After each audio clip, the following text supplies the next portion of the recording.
Hello hello.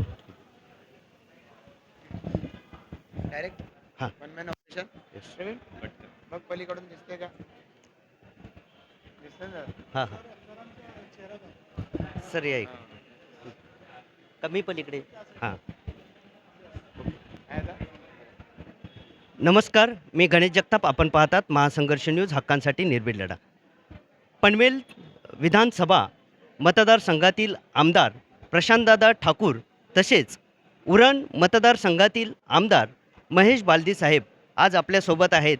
आज लक्षवेधीमध्ये साहेब आपण प्रश्न विचारला पनवेल परिसरातील पाणीपुरवठ्यासंबंधात सिडकोचं आपल्याला सहकार्य होत नसल्याबाबतही आपण प्रश्न उपस्थित केला. त्यावर उत्तरही मिळालं मंत्री महोदयांचं. काय सांगाल? पनवेल परिसरामध्ये आज जे पाणी पुरवठा केला जातो, महापालिका जरी झालेली असली तरी सिडकोच्या माध्यमातून सगळा पाणी पुरवठा केला जातो आहे. पनवेल शहराच्या काही भागाला फक्त पनवेल महापालिकेचं पाणी येतं.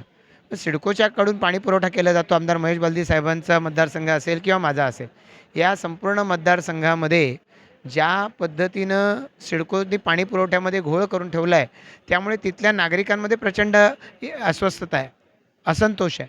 आणि या पाणी पुरवठ्याच्या बाबतीमध्ये सातत्यानं तिथे जी ओरड होती आहे, त्यामुळे लोकप्रतिनिधी त्यानं आम्हालासुद्धा या प्रश्नावरती शासनाचं लक्ष वेधावं लागलेलं आहे.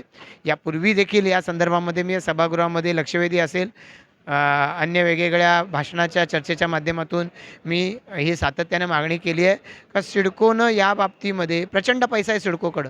तो पैसा खर्च करून सिडकोनं या सगळ्या प्रश्नावरती मार्ग काढला पाहिजे. दुर्दैवानं सिडकोच्या वरिष्ठ अधिकाऱ्यांकडे त्याच्यासाठी वेळ नाही आणि त्यामुळे या बाबतीमध्ये कायमस्वरूपी उपाययोजना होत नाही.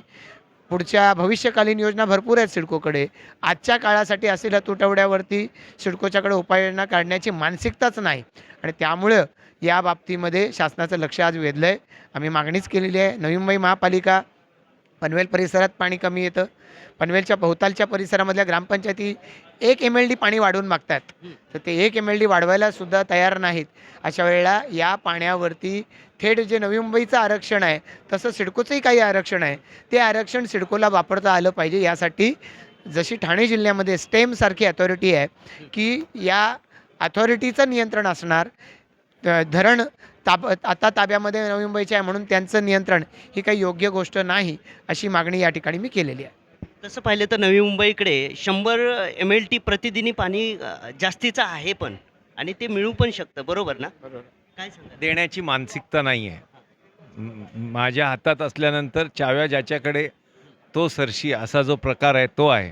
नवी मुंबई महानगरपालिकेचं हे काय कायदेशीर वागणं नाही आहे आणि ते काय भीक देत नाहीत.